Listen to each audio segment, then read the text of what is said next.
if you're experiencing login errors on Wise, follow these steps to troubleshoot and resolve the issue effectively. Step 1. Check your internet connection. Ensure that your device is connected to a stable internet connection. A weak or unstable connection can prevent you from logging in. Step 2. Verify your credentials. Double check that you are entering the correct email address and password. Pay attention to any typos or case sensitivity in your login details. Step 3. Reset your password.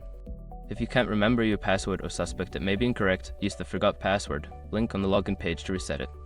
Follow the instructions sent to your email. Step 4. Clear cache and cookies. Sometimes stored data can cause login issues. Clear your browser's cache and cookies, then try logging in again. Step 5. Update the app or browser. If you are using the Wise app or a web browser, ensure that you have the latest version installed. Outdated software can lead to compatibility issues. If you follow these steps and still encounter problems, consider reaching out to Wise customer support for further assistance.